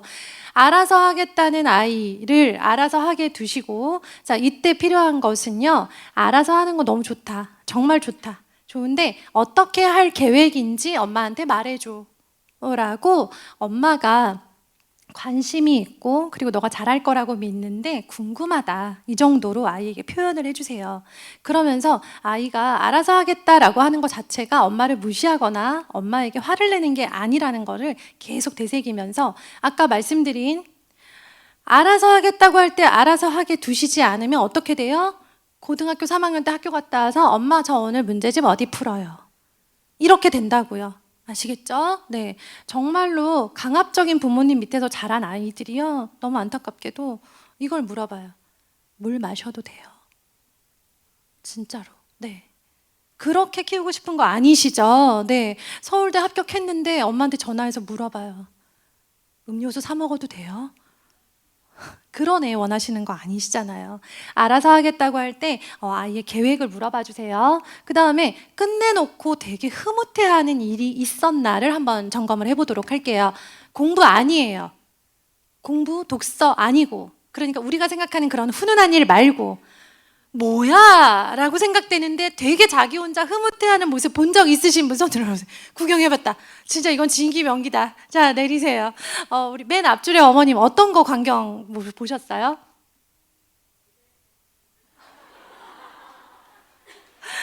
게임 레벨 업 해놓고 막 너무 뿌듯하죠, 그죠? 진짜 막 속이 터지시죠, 그죠? 게임 레벨 업을 시켜놓고 아이가 느낀 감정은 뭐다? 성취감. 성취감은 느껴본 사람만 또 느낄 수 있어요. 느껴본 사람만 그 느낌이 너무 좋아서 또 도전해요. 물론 아이가 또 게임에 또 도전하게 될 수 있죠. 그죠? 도전하고 있죠, 또. 계속. 끊었어요? 네. 자, 아이가 정말 쓸데없어 보이는 것에 자꾸 열심을 다하면서 그걸 다 해놓고 흐뭇해 하잖아요. 그게 너무나도 좋은 신호예요. 우린 이걸 놓치면 안 돼요. 그럴 때마다 우리가 이제 하는 멘트가 있죠. 뭐 나라에서 지정을 해줬나요? 저 정성으로 공부를 했으면, 저 시간에 책을 읽었으면 서울대를 갔겠다 하시죠, 그렇죠? 뭐 누가 알려줬나요? 그런 멘트를 하라고? 게임이든 운동이든 장난감으로 뭔가를 만들든 성취감을 느껴본 아이들이 그 성취감을 또 느끼고 싶어서 공부 중에 가장 만만한 과목에다가 도전을 하고 도전을 했는데 잘 된 것 같아서 성취감을 느껴서 어려운 과목, 싫은 과목에 점점점 마치 성취감이 전염되는 것처럼 쫙 퍼져가면서 이 모든 과목들을 내 것으로 만드는 과정이 자기주도 공부예요. 그러니까 단숨에 될까요? 안 될까요? 안 되죠. 굉장한 장기 프로젝트예요. 쓰잘데기 없어 보이는 것부터 시작해서 계속 늘려가야 되는 거라는 거예요. 그래서 우리가 아이를 바라볼 때 지금 저 게임 레벨업을 시키는 이 과정을 이제 다음 스텝으로 어떻게 연결을 할까? 공부 중에서 가장 덜 싫어하는 것은 무엇일까? 즉, 내 아이를 파악하는 것에 초점을 많이 두셔야 되는 거예요. 내 아이를 많이 알수록 무조건 내 아이한테 완전 유리합니다. 그래서 우리 어머님들이 자꾸 옆으로 관심 보이지 마세요. 그 잘하는 애 있잖아요. 잘한다는 애, 엄청 빨리 하고 있다는 그 애 들어보셨죠? 네, 실체는 없는데 자꾸 그 애가 있어요. 흉흉한 소문이 돌아요. 2학년인데 중학교 거 푸는 애 꼭 동네마다 있잖아요. 너무 싫죠? 네. 그 아이를 신경 쓰실 이유가 없어요. 지금 우리 아이가 뭘 더 좋아하고 어떤 부분에서 약하고 강한지를 파악하시는 게 엄청나게 가장 중요한 일이다라는 거 기억을 하시고요. 자, 혼자 공부하는 과목이 있고요. 도움을 받는 과목이 있을 거예요. 혼자도 할 수 있을 것 같은 과목은 혼자 하게 두셔야 돼요. 그거 가지고 막 붙잡으면서 그것도 막 엄마가 바로 옆에 붙어서 그렇게 하시면 안 돼요. 혼자 할 수 있으면 혼자 하게 냅두세요. 도움을 받는 과목, 아이가 도와달라고 하는 과목은 도와주세요. 다만 가면서 혼자도 할 수 있을 것 같으면 엄마가 슬쩍 기회를 주시는 거예요. 혼자 공부하는 시간을 점차 늘려가는 거죠. 처음에 엄마가 주도를 하시고요. 점점점 아이 주도로 바뀔 수 있도록 아이에게 선택권을 하나씩 하나씩 주셔야 돼요. 그 다음에 평일 공부를 다 대부분 하시잖아요. 주말에도 공부를 안 하면 안 될 것 같아서 공부를 시키는데요. 선택권 역시 아이한테 주셨으면 좋겠어요. 왜냐? 주말에 공부를 안 한다고 서울대를 못 가는 게 아니에요. 주말은 부모님의 불안으로 시작된 경우가 많기 때문에 주말에 싫은데 공부를 강요당한 아이들일수록 공부와 멀어지기가 정말 쉽습니다. 그래서 아이한테 물어보세요. 주말에도 공부를 했으면 좋겠는데 너가 결정하는 대로 엄마가 따를게. 다만 평일에 공부는 규칙적으로 하자. 이런 정도로 해서 아이가 주말에 뭔가를 선택할 수 있는 권리를 주시고요. 함께 계획을 하고 의견을 항상 물어봐 주세요. 그래서 어떻게 4단계, 자기주도 공부는 딱 이 4단계라고 생각을 하시고요. 가장 중요한 건 2번째 단계예요. 계획을 하는 단계. 계획이라고 하는 건요, 철저하게 기술이에요.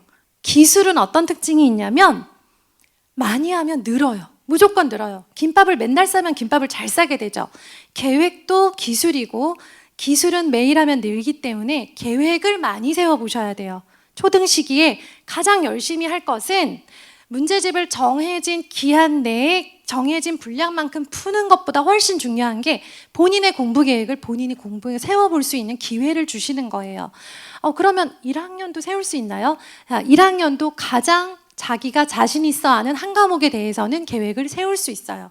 중학생 늦은 거 아닌가요? 중학생은 부모님이 같이 도와주시면서 빠르게 속도를 내서 계획을 세우는 걸 할 수 있어요.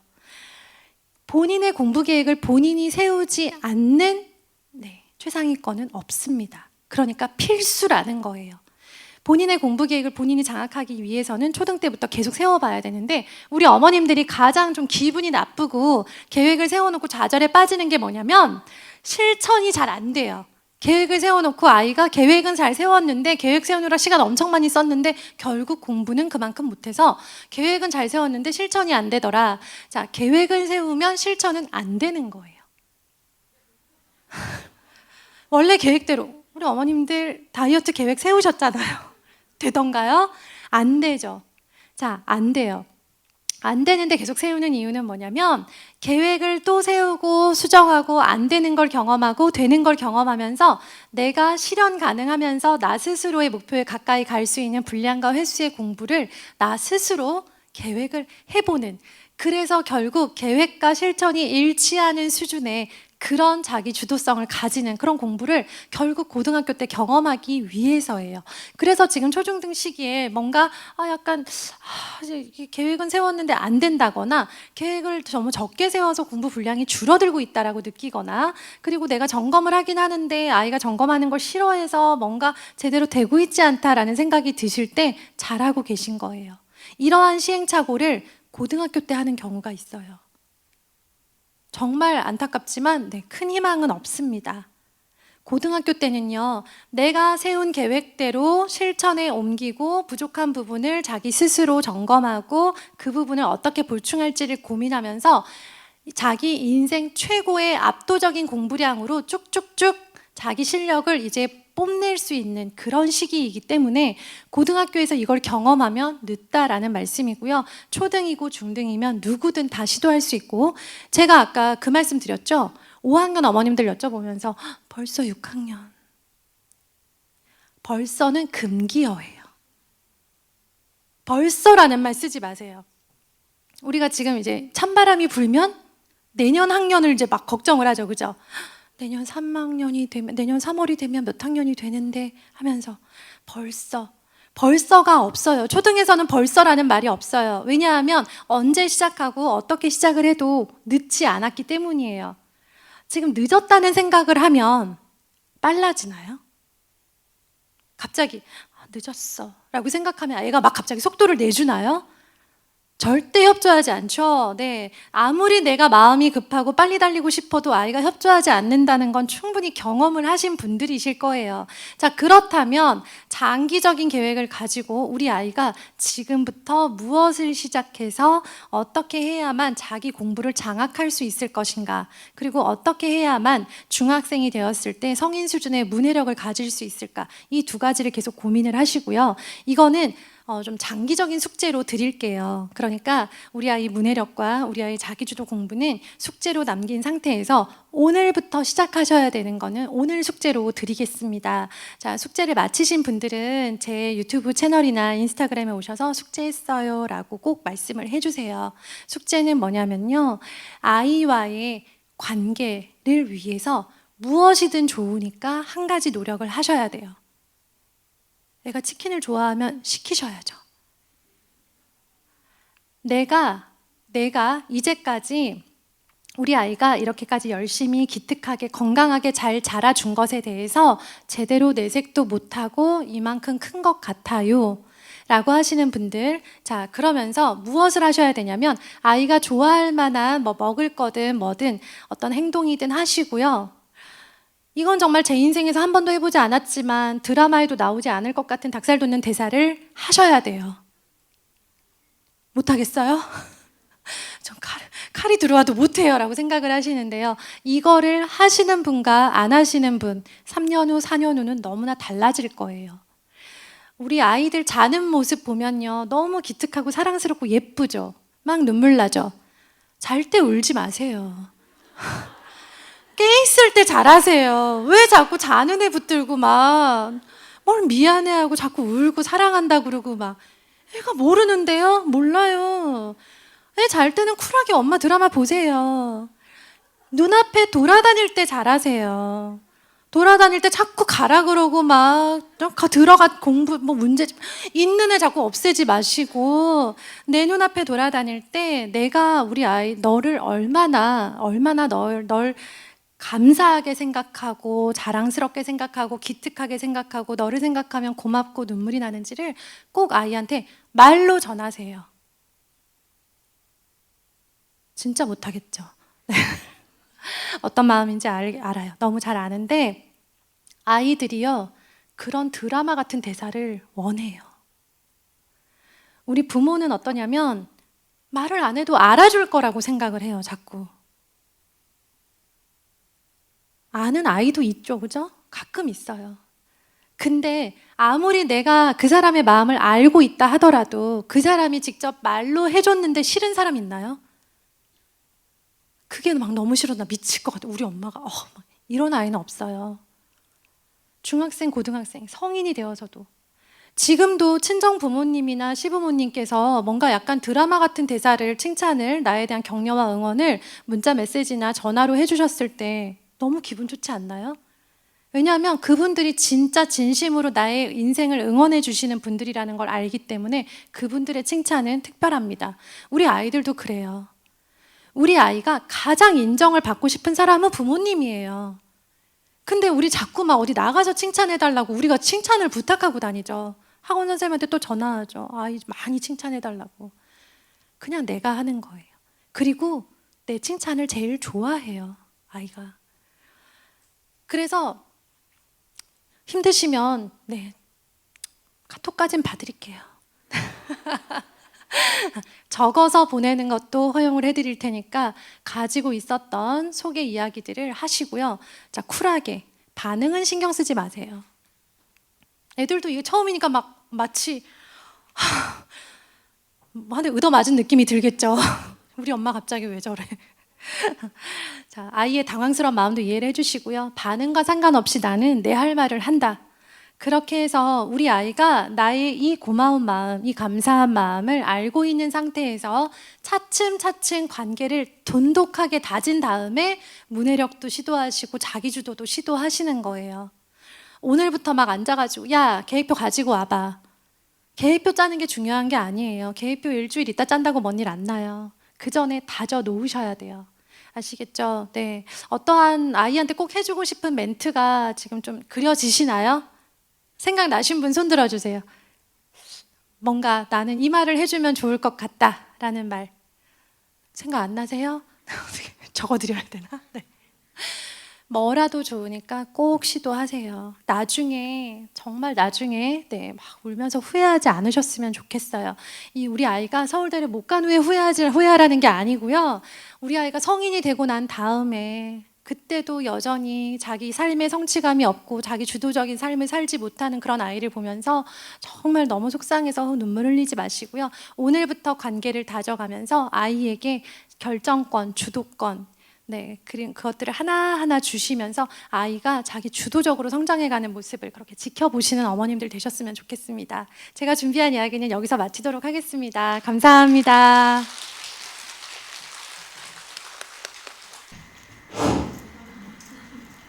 저는 2학년 남자아이를 키우고 있는 교수님. 발음이 어릴 때부터 조금 부정확했는데 그게 약간 느린 거였어요. 커서 보니까. 근데 지금은 괜찮아졌는데 그것 때문에 제가 어휘력 뭐 이런 거에 신경을 좀 문해력을 생각을 못 하고 있었거든요. 어휘력만 생각을 하고 있었지. 왜냐하면 발음이 부정확하니까 대화를 나누다 보니 친구들이 이제 그 대화를 약간 거부할 때도 있었고 어린 나이에. 그래서 어휘력에만 너무 집중했는데 어휘력이 안 돼서 문해력도 안 되는 게 아닌가 싶어서 보면 문제집을 풀면 문해력이 괜찮았어요. 네. 근데 문해력과 어휘력이 저는 다르다고 생각을 한 적이 한 번도 없었거든요. 네. 근데 이게 다른 건지 다르다면 어휘력은 어떻게 다뤄줘야 되는 건지 그게 좀 궁금해요. 문해력이 가장 큰 능력이고요. 가장 포괄적인 능력이고요. 문해력을 높이는 방법 중에 하나가 많은 어휘를 가지는 거예요. 어휘가 많을수록 그 문장을 이해하게 될 확률이 높아지는 거죠. 그런데 어휘만 많이 가지고 있다고 해서 문해력이 뛰어난 건 아니에요. 어휘들을 다 알지만 그 문장의 구조를 이해하지 못해서 문장과 문장의 관계를 이해하지 못해서 이해를 못하는 친구들이 있거든요. 어휘를 쌓아주시는 거는 굉장히 좋은 전략이고 그러면서 동시에 이런 어려운 어휘가 있지 않아도 아이가 쭉쭉쭉 읽어나갈 수 있는 쉽고 재미있는 글을 많이 읽으면 그 문장을 이해하는 능력에다가 어휘가 더해지는 거죠. 두 개가 만나서 문해력은 이렇게 올라가게 되어 있고요.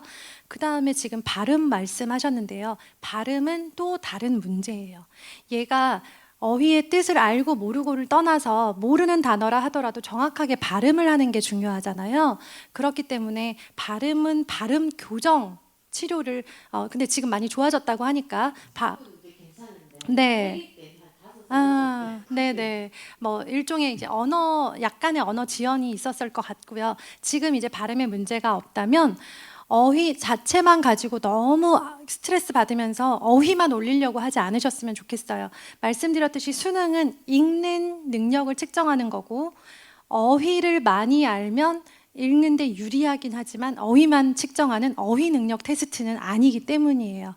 그래서 영어 단어를 열심히 외우는 친구들 있죠. 제가 가장 안타까운 사례를 봤는데 초등학교 1학년인데 영어 학원에서 시험을 봤다면서 영어 학원 그 시험 테스트를 가지고 왔더라고요. 저한테 자랑을 하길래 봤는데 영어로는 제가 기억이 안 나요. 한국말로는 협상이었어요. 그래서 저희 반 아이였거든요. 그래서 물어봤어요. 협상이 무슨 뜻이야? 그랬더니 영어로 대답을 하더라고요. 아니, 영어 말고 한국말로 무슨 뜻이야? 모른대요. 그 아래 것도 또 맞았더라고요. 그래서 영어는 또 지금도 모르겠어요. 한국말로 물어봐. 한국말 체결이더라고요. 혹시 영어 아시는 분? 체결. 그래서 체결이 무슨 뜻이야? 그랬더니 영어로 완벽하게 대답을 하고 쓸 줄도 있더라고요. 근데 체결의 뜻을 모르는 거예요.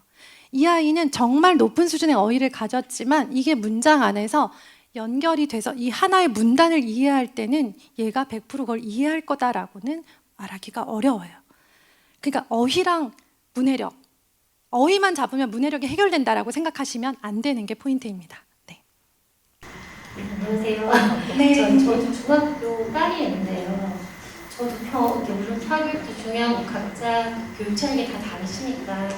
근데 저도 선생님 말씀처럼 공감되는 게 독서 쪽을 굉장히 많이 지향하고 있는데 중학생이 되면 독서를 어떤 식으로 부모가 가이드를 해주면 좋은지 그게 참 너무 많은 정보는 있는데 네. 사실 선생님 말씀처럼 시간도 사실 많이 부족하거든요.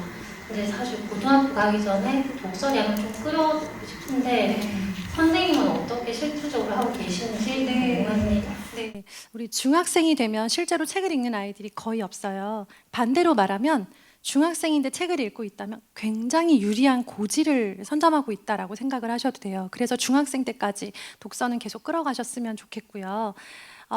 현실적으로 평일에 독서를 하는 건 거의 불가능. 평일 내내 수행평가 준비와 학원 숙제에 막 시달리고 있죠, 아이들이. 네, 그래서 저는 주말과 방학 을 이용을 하셨으면 좋겠고, 그때는 아이들이 그래도 뭔가 마음에 여유가 있잖아요. 그래서 주말에 30분이라도 좋으니까 책을 놓지 않는 것, 그리고 방학이 다가올 즈음에는 방학 계획을 세울 때는 항상 이번 방학에 읽을 책 목록 한 권이든 두 권이든, 그래서 한 권 완독해보는 경험, 이 정도만이라도 끌고 가면 그 이전에 비해서 중학교 때는 굉장히 글밥이 빠르게, 그러니까 문해력이 빠르게 성장을 하기 때문에 그 이전에 독서량이 초등학교 때 충분히 있었고 중학교 가서 거의 읽는 둥 마는 둥 해도 계속 읽기만 하더라도 아이들이 학교에서 배우고 있는 것들의 수준이, 지적 수준이 많이 올라가기 때문에 중학교 3년 동안 상당히 높은 수준의 문해력에 도달할 수 있는 가능성이 높아져요.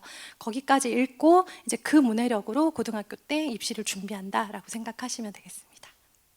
안녕하세요. 초등학교 2학년 학부모인데 좀 개인적인 질문일 수도 있는데 선생님이 아까 말씀하셨던 의도적으로 조금 아이에게 해줄 수 있는 좋은 말이 있으시면 좀 조언을 듣고 싶고, 선생님이 초등 한 고학년 정도 때 좀 아이들의 저녁 오후 시간대에 어떤 식으로 어떤 과목은 한 몇 분 정도 하고 책은 매일 평균적으로 이 정도는 좀 해줬으면 좋겠다, 그런 게 있으신지 궁금해요.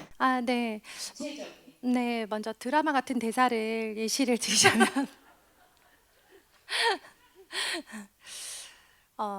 보통 아이들이라면 이럴 생각을 못했을 것 같은데 어떻게 이런 생각을 했는지 너무나 신기하다라고 하는 감탄을 많이 하고요. 그리고 이거는 마치 중학생, 고등학생이 하는 것 같은 그런 모습인 것 같아. 엄마가 예전에 어느 책에서 이런 내용을 본 적이 있었는데 이게 보통 초등학교 6학년이 하는 거래. 중학생들이 하는 수준이래 하면서 아이가 한 것에 대해서 실제로 내 마음속에는 아시죠? 개판. 네. 이런 생각이 들지만 그걸 숨기고 아이가 이런 발전 가능성이 있다라는 거. 그리고 정말 이런 식으로 가면 엄청 이런 식으로 가는 거래. 너 이거 어떻게 알았어? 하면서 아이가 마치 어떤 공부의 길을 찾은 것처럼, 실제로는 그 길이 그 길인지 알 수 없어요. 하지만 아이가 열심히 해왔기 때문에 그것에 대해서 아이의 성취에 대해서 충분히 표현을 해주는 방법으로는 너가 어떻게 이렇게 혼자 생각해서 이렇게까지 해왔는지 너무나 신기하고 대견하다, 기특하다라고 표현을 하고요. 초등 고학년에 올라갈수록 이제 일정이 너무너무 바빠져요. 그래서 4학년을 기점으로 이제 독서를 끊는 아이들이 생기고요. 얘네들이 너무나 안타깝게도 공부 진짜 열심히 하는데 문해력이 4학년 수준이에요. 거기서 멈춘 거예요. 그러니까 얘네들이 4학년 수준의 문해력으로 고등학교 수준의 입시를 준비하려니 얼마나 힘들겠어요. 그러니까 남들보다 더 많은 시간을 공부해도 결과가 안 나오는 거예요. 안타깝지만. 자, 그래서 초등 시기 내내는 주말 독서는 물론이고요. 평일에도 저녁에 20분, 30분이라도 계속 독서를 해주셔야 돼요. 그 시간을 할애하고 책을 읽는 게 당연하게 여겨주셔야 되고요. 그렇게 되면 내가 여기서 힘만 빼면 아이들이 독서, 글밥은 올라갈 수밖에 없어요. 문제는 엄마가 힘을 줘서 엄마가 왠지 얘가 초등 6학년이면 읽었으면 좋겠다라고 생각되는 어떤 책을 넣는 순간 아이의 독서는 멈추죠. 경험 있으시죠? 어떤 책 좋다 그래가지고 들였다가 완전히 이제 중단됐던 그 경험만 없으면요, 아이가 원하는 책을 편안한 상태에서 읽게만 스케줄을 조정을 잘 해주시면요, 그 외의 시간에 뭐 운동을 하든 수학을 가든 영어를 가든 그것보다 중요한 건 아이의 루틴, 그러니까 해야 되는 공부를 최소한으로 하면서 독서 시간을 확보한 상태에서 아이가 공부에 질리지 않는 컨디션을 만들어 놓고 중학생이 되는 것 너무나 중요하다, 라는 거 꼭 기억해 주세요. 감사합니다. 초등학교 1학년 남자아이 키우고 있는 엄마인데요. 그러니까 뭐 이어지는 질문일 수도 있는데 지금 어렸을 때부터 책을 제가 밤마다 읽어주기는 했었거든요. 그래서 자연스럽게 한글을 깨우칠 줄 알았어요. 그런데 지금 이제 1학년인데 이제 떠듬떠듬 이제 읽는 정도 이제 그런 수준인데 이게 제가 계속 읽어주다 보니까 자기가 읽지 않고 저한테 계속 읽어준다고 하거든요. 근데 이게 제가 계속 읽어주는 게 맞는 건지 근데 또 안 읽어주면은 아예 또 보지를 않아요. 그래서 어느 순간 또 책을 읽는 걸 보면은 보는 것 같아서 책을 읽고 있는 건가? 라고 또 내용을 알고 보는 거야? 물어보니까 그림을 보고 있는 거라고 그냥 얘기를 또 하더라고요. 그래서 거기에서 또 이거를 어떻게 이어가야 되는지 또 보는 게 또 만화책이어서 계속 이렇게 그나마 보게끔 하는 게 맞는 건지 일단 한글이 편안하지 않는다면 만화책을 통해서라도 한글을 빠르게 떼는 게 더 좋은 전략이고요. 아이가 읽기 독립이 되지 않아서 좀 혼자 좀 읽었으면 좋겠는데 혼자는 전혀 읽지 않는 아이들은요, 무조건 교대로 읽으셔야 돼요. 그러니까 언제까지 얘를 계속 내가 읽어주는 걸로 6학년까지 갈 수는 없거든요. 엄마가 요 문장 읽을 테니까 너가 그 다음 문장 읽어 하면서 교대 혹은 2문장씩 교대로 읽거나 한쪽씩 교대로 읽거나 아니면 5분씩 번갈아 가며 읽거나 하면서 점점 아이의 비중을 늘리고 엄마의 비중을 줄여주시면 좋겠습니다. 이렇게 낭독으로 하는 거 너무 좋고요. 낭독에 너무 집착하지는 않으셔도 돼요. 낭독을 힘들어하는 아이들이 있는데 걔네들한테 낭독을 강요하면 아예 책과 멀어지는 경우도 너무 많아서요. 혹시 낭독이 힘들어? 라고 물어봤으면 좋겠어요. 목이 아파, 나는 뭐 목소리가 싫어 막 이러면서 아이 나름의 이유가 있을 것 같거든요. 그래서 좀 시도해 보셨으면 좋겠고 만화책 너무 미워하지 마세요. 잘 활용하셨으면 좋겠습니다. 네, 안녕하세요. 네네. 안녕하세요. 내가 알아서 할게 중학생 엄마인데요. 얘는 이제 자기 주도가 되는 아이고 점검하기에도 보면 계획 수정까지 스스로 다 하는 아이예요. 근데 중요한 건요, 제가 봤을 때는 얘가 알아서 다 해서 고맙고 감사하긴 한데 얘가 잘 되는 부분은 성취감 있고 안 되는 부분에 대해서 굉장히 자포자기 해버리더라고요. 그래서 그걸 어떻게 끌어올려야 될지 모르겠어요, 제가. 그래서 그 과목이 뭔가요? 역사랑 수학이요. 네네. 혹시 수학은 기회가 된다면 이제 지금 학원 다니고 있나요? 학원을 다니다가 아이가 스스로 저한테 제안을 했어요. 그래서 지금 인터넷 수업도 받겠다 했었고 과외도 해달라고 해서 진행하고 있는 중이에요. 네. 수학은 아이가 지금 안 되는 과목에 대해서는 계속 놓으려고 한다. 잘하는 거는 계속 잘 되고 있는데 그런 거죠, 그렇죠? 네. 이런 걱정을 아이한테 그대로 말씀하셨으면 좋겠어요. 왜 그러냐면 지금 어머님의 걱정은 뭐죠? 공부 열심히 하지만 수학 못하면 대학 가기 어렵잖아요. 네, 그거잖아요. 말씀을 하세요. 네. 생각보다 쉽게 풀릴 때가 있어요. 특히 고학년 중학생들은요, 엄마가 도대체 왜 저렇게 자꾸 뭐라고 하는지를 모르는 상태에서 잔소리를 듣는 것과 이게 완전 유리하대. 지금 영어 되게 잘하지? 오케이, 좋고 수학 지금 열심히 하잖아. 그러면 너가 이 정도에서 확 오를 수 있는 게 수학이래 하면서 수학의 중요성에 대해서 제대로 말씀을 해주시고요.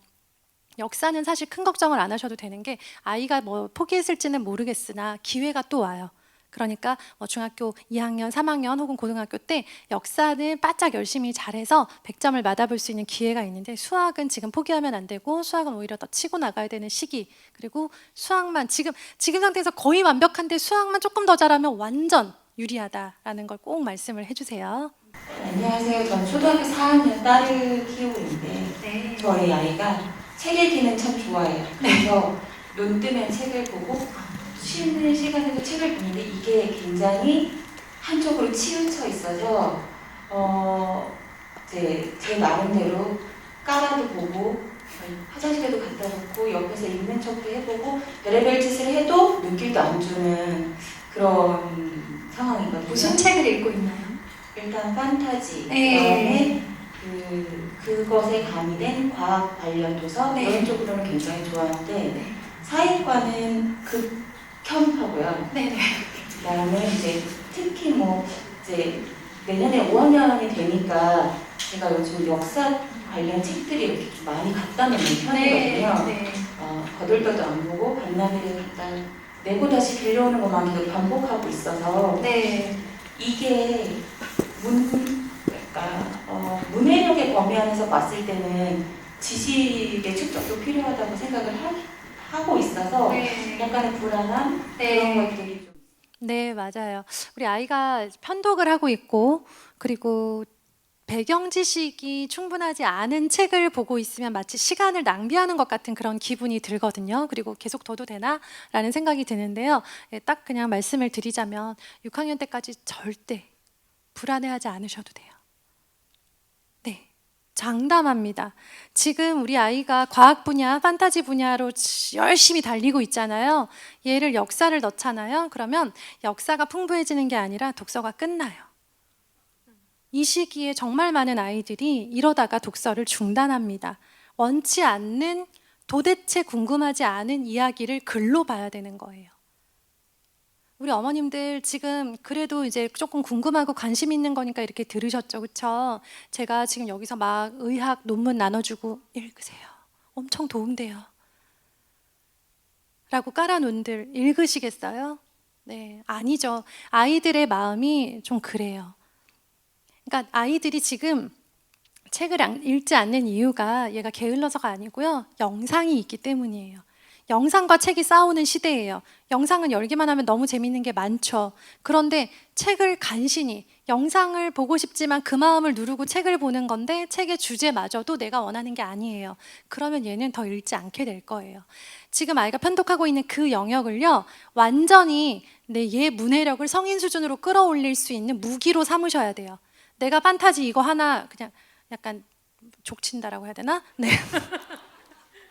판타지를 끌고 성인 수준까지 간다라고 생각하고 성인 수준의 판타지에 도달을 했으면 얘는 판타지 덕분에 문해력을 쌓은 거고요.